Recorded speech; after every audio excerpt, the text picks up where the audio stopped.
हरिओम. आत्माराम त्याग निरूपण भाग 7. पहिल्या 6 ओव्या. जयास लटिका आळ आला, जो माया गौरीपासूनी झाला, झालाची नाही तया रूपाला, रूप कैसे. तेथे स्तवनाचा विचार, न घडे निर्विकारी विकार, परी तयास नमस्कार, भाव बळे माझा. जयाचेनी वेदशास्त्र पुराणे, जयाचेनी नाना निरूपणे, जयाचेनी स्वसुखा लाधणे, शब्दी निशब्द. जे शब्दास आकळेना, जे शब्दे वीण सहसा कळेना, कळले ऐसेही घडेना जिये स्वरूपी. ऐसे एकदा सर्वत्र संचले, जे तर्का न वचे अनुमानले, ते जयेचेनी प्राप्त झाले आपरूप आपणासी. नमन तिचिया निजपदा, माया वाग्देवी शारदा, जयेचेनी प्रवर्तती संवादा, संत महानुभाव. आत्तापर्यंत समर्थांनी गणेशाला वंदन केलं, सरस्वतीला वंदन केलं, अर्थात वाग्देवीला. आणि आता 7व्या भागामध्ये, आता वंदीन सद्गुरु स्वामी, जेथे राहिले तोची मी, आणि निवारिली निजधामी, पाचही जेणे.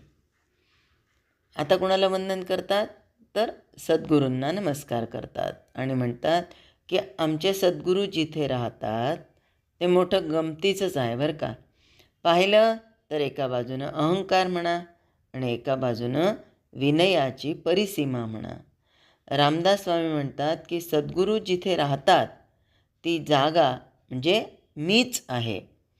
सद्गुरू ब्रह्मात राहतात आणि मी ब्रह्म आहे, हा तात्विक अर्थ होतो. सद्गुरू जिथे राहतात ते मीच आहे म्हणजे सद्गुरूंना राहण्याचं ठिकाण मी आहे. सद्गुरूंना मी माझ्या घरी ठेवून घेतलं आहे.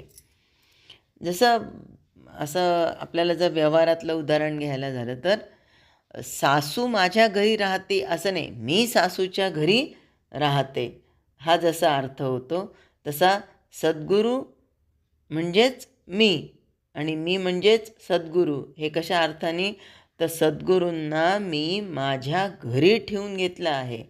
मग त्यांचं घर कोण आहे? मीच झालो आहे ना. ज्ञानेश्वरी 13व्या अध्यायात सद्गुरूंच्यासाठी मी काय काय होईन त्याची भली मोठी यादी ज्ञानेश्वर महाराज म्हणतात. म्हणे श्री गुरुचे भुवन, म्हणे श्री गुरुचे भुवन, आपण मी होईन. म्हणजे सद्गुरूंचं भुवन कोण होणार? मी स्वतःच होणार. तसंच समर्थही तेच म्हणतात की तिथे मीच राहिलो आहे, तेच माझं रूप आहे. असा दुसरा अर्थ जास्त बरोबर का, की ज्या घरात ते राहिले त्या घरातले 5 पण त्यांनी घालवले. आता हे 5 पण म्हणजे कोण तर पंचमहाभूतांचा व्याप जो माणसाच्या मागे लागतो. पंचमहाभूताचं शरीर तो माझं आहे असं म्हणतो.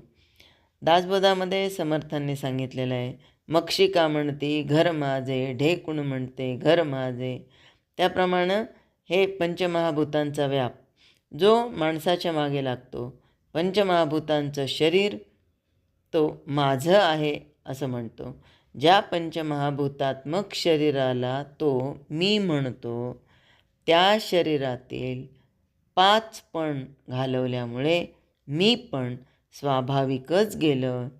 म्हणूनच समर्थ या 7व्या ओवीमध्ये सद्गुरूंना वंदन करताना म्हणतात, आता वंदीन सद्गुरू स्वामी, जेथे राहिले तोची मी, आणि निवारिली निजधामी, पाचही जेणे.